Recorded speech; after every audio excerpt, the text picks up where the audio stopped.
Je ne vais pas être très long. D'abord, une petite remarque. Il m'arrive régulièrement d'être invité dans des débats. Et régulièrement, je proteste parce que je me trouve à une table, comme celle-ci, et je me tourne à gauche et à droite et j'y tiens, pourquoi sur 7 ou 8 orateurs, il y a une ou 0 femme. Et souvent, l'organisateur me regarde avec un air éploré en me disant on a vraiment essayé, mais c'est difficile de trouver une oratrice ou une animatrice compétente. J'ai rarement vu dans ma vie un débat aussi organisé, aussi bien fait, aussi passionnant que celui auquel j'assistais, malheureusement qu'en partie aujourd'hui.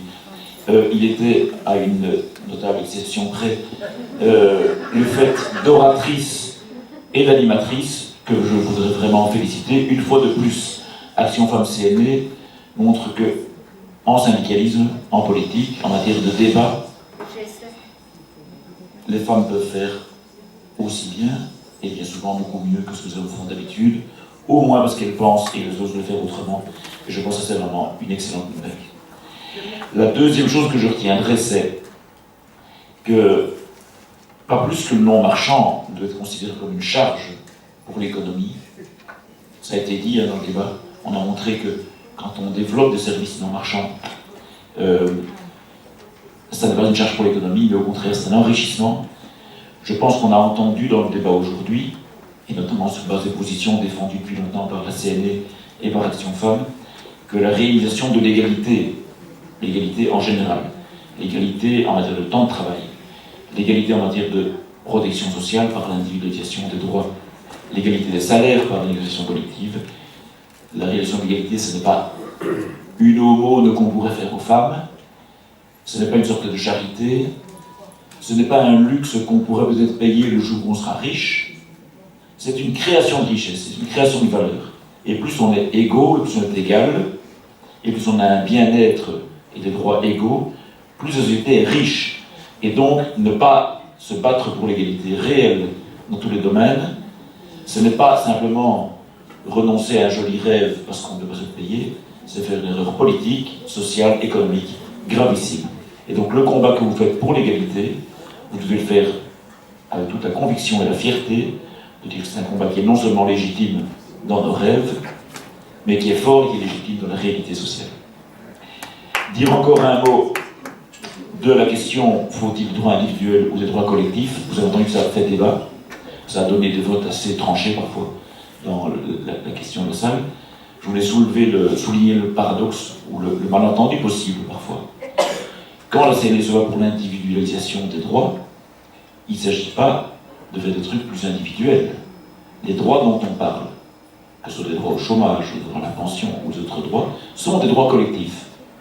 Et quand on demande leur individualisation, on demande simplement une chose, c'est que chaque personne, homme, femme, marié, isolé, cohabitant, bénéficie de manière égale des droits collectifs.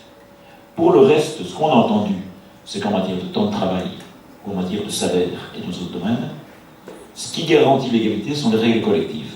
Ça a été bien montré pour la question des salaires.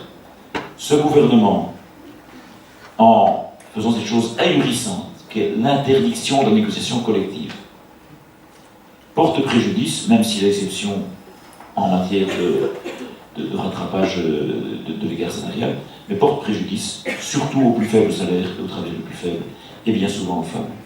Et donc les règles collectives que nous défendons par l'action syndicale, ce sont des règles qui bénéficient en général aux travailleurs et aux travailleuses les plus précaires, et ce sont souvent les travailleuses. Avant-dernière petite chose, vous savez que la CNE a pris une position critique, il y a longtemps déjà, sur la question de la croissance économique. Ça peut avoir l'air de ne pas avoir de rapport avec ce qui s'est discuté aujourd'hui, mais je vais y arriver. On a dit que la croissance économique, c'est une religion à laquelle on ne croit plus. On pense que dans certains domaines, il faut la croissance, dans d'autres, il n'en faut pas. Ce que j'entends dans le débat politique aujourd'hui, c'est qu'il y aura sans doute en Belgique 35 milliards d'euros pour acheter des avions de combat. Ça va aller, on va trouver l'argent. Mais pour les crèches, pour l'égalisation de la réduction de l'écart salarial homme-femme, pour l'individualisation des droits, là on n'aura pas d'argent. Nous croyons que une responsabilité politique importante, c'est de choisir le contenu de la croissance. Ou la croissance de quoi? La croissance d'avions F-16, ou la croissance des crèches, ou la croissance des hôpitaux, ou la croissance de la qualité des soins dans les maisons de repos, ou la croissance du statut des travailleuses de ce secteur-là. Dernier point, je suis frappé par le désespoir de la politique, par le désespoir des représentantes et des représentants des politiques qui, à plusieurs reprises, ont dit « Oui, vraiment, on est assez d'accord avec vous, ou on aimerait bien, mais primo, il y a les directives européennes. Donc, ce que vous dites, vous avez 1000 fois raison, mais il y a la directive européenne.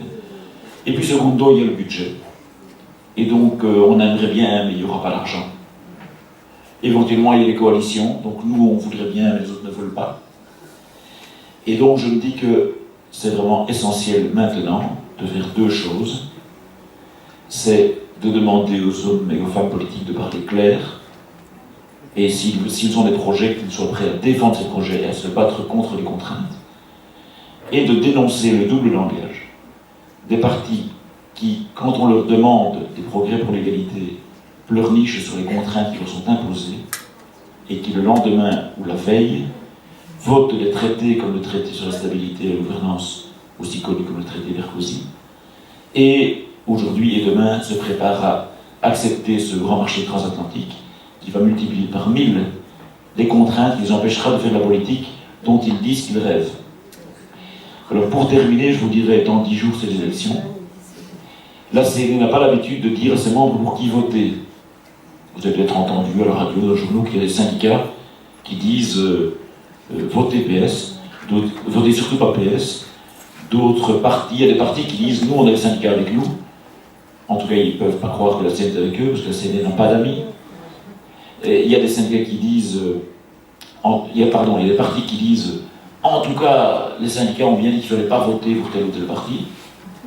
Nous, on ne prend pas nos affiliés pour des débiles ou pour des bébés, donc on ne va pas vous dire pour qui voter.